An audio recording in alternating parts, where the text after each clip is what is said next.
Assalamualaikum warahmatullahi wabarakatuh. Saya Maulida Nur Alia, NIM 192204620, mahasiswa Prodi Ilmu Falak Fakultas Syariah Hukum, kelas IF A4, dengan dosen pengampu Bapak Ahtirozun Ni'am. Di sini saya akan menjelaskan mengenai asal-usul rumus sudut waktu dan penggambaran dari sudut waktu dalam bola bumi. Saya di sini akan menjelaskan mengenai penggambaran sudut waktu dan asal-usul rumus dari sudut waktu atau biasa disebut dengan Fadlul Dair. Untuk penggambaran sudut waktu atau asal-usul atau penggambaran sudut waktu dalam lingkaran, yaitu pertama-tama kita menggambar lingkaran utuh ini. Yang kedua, kita menentukan arah selatan, utara, dan barat, yaitu ini titik utara, ini titik timur, ini titik selatan, dan ini titik barat. Setelah kita mengetahui UTSB, maka kita akan menggambar lingkaran KLU atau lingkaran ini, ya, atau lingkaran sudut waktu atau lingkaran waktu. Ini yang lingkaran waktu yaitu lingkaran KLU dan KLS. Ini KLS, ini KLU, ini yaitu lingkaran waktu. Nah, untuk kita menentukan mana bagian sudut waktunya, maka kita harus menggambar lingkaran ekuator, yaitu lingkaran yang tegak lurus dengan lingkaran waktu. Lingkaran ekuator yaitu lingkaran ini. Ini adalah lingkaran ekuator, yang mana lingkaran tegak lurus dengan lingkaran sudut waktu atau lingkaran waktu. Yang dinamakan dengan sudut waktu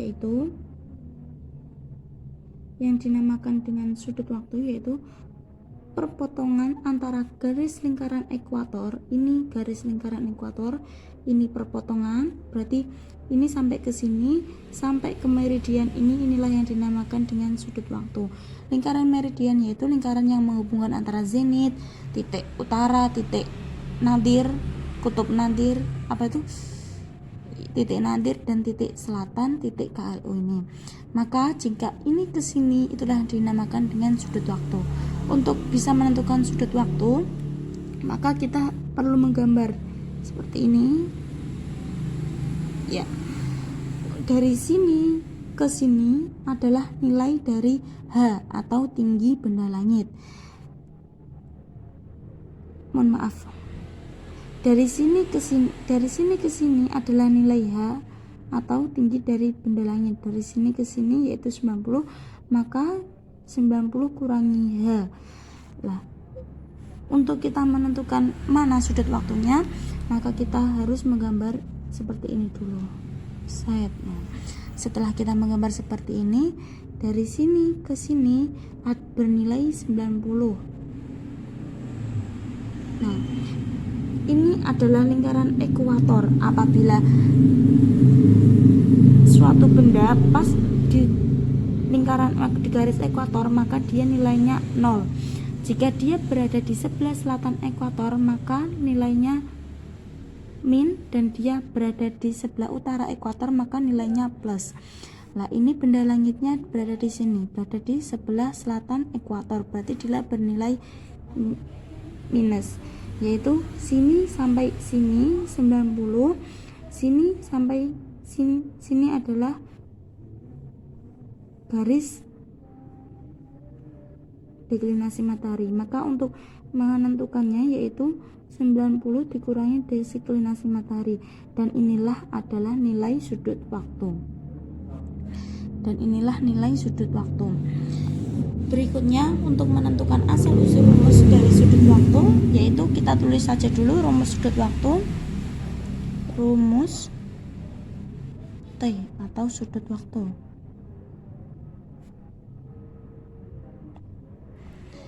Untuk rumusnya yaitu cos T sama dengan sin H bagi cos lintang tempat bagi cos deklinasi matahari dikurangi tan lintang tempat dikali tan deklinasi matahari.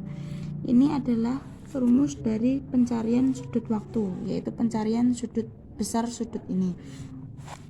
Untuk kita menguak dari mana rumus ini didapatkan, maka kita menggunakan logika-logika yang pernah dipelajari di dalam astronomi bola pada pertemuan kemarin-kemarin, yaitu kita menggunakan rumus tinggi benda langit terlebih dahulu.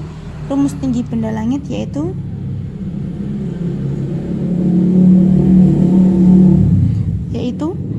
sin H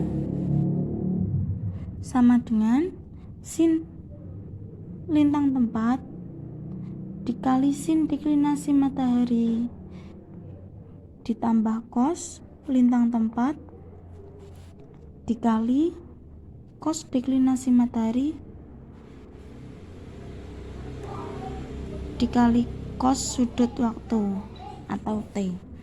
Dari sinilah kita akan mencari bagaimana asal-usul rumus dari sudut waktu ini. Setelah kita menulis rumus H atau rumus tinggi benda, maka kita menggunakan logika. Logika yang pertama yaitu A sama dengan B plus C.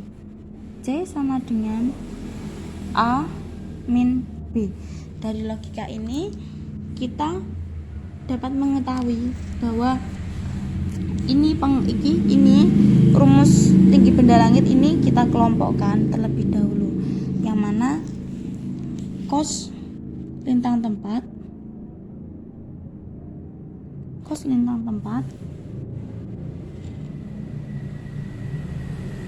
dikali cos deklinasi matahari dikali cos sudut waktu atau T sama dengan sin H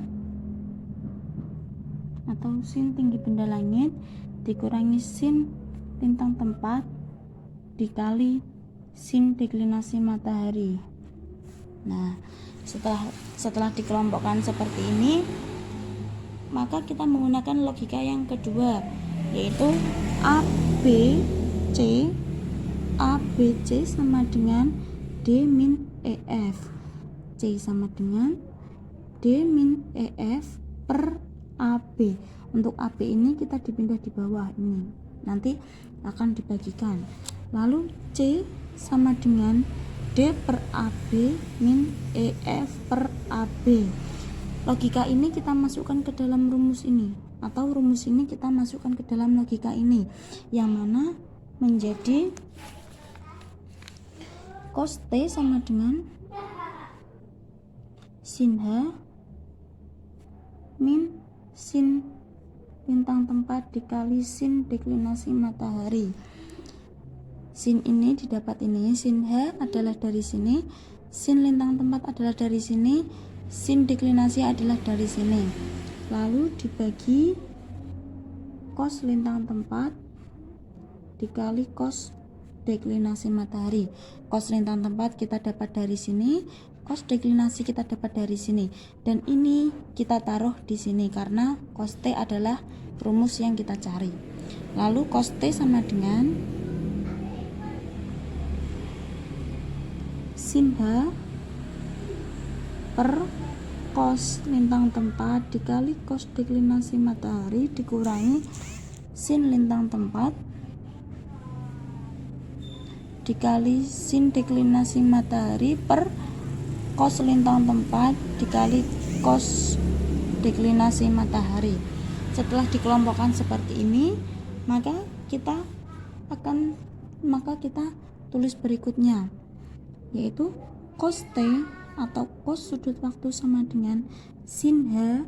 Kita taruh di sini, sin H dibagi, ini kan dibagi, berarti tandanya dibagi cos lintang tempat, ini ditaruh di sini, dibagi cos deklinasi matahari dikurangi. Lah, ini kan sin, ini cos. Nah, di mana ada sin dibagi cos, maka dia akan menjadi tan. Ada sebuah logika, yaitu sin 30 dibagi cos 30, maka menjadi tan 30. Di sini menjadi tan lintang tempat,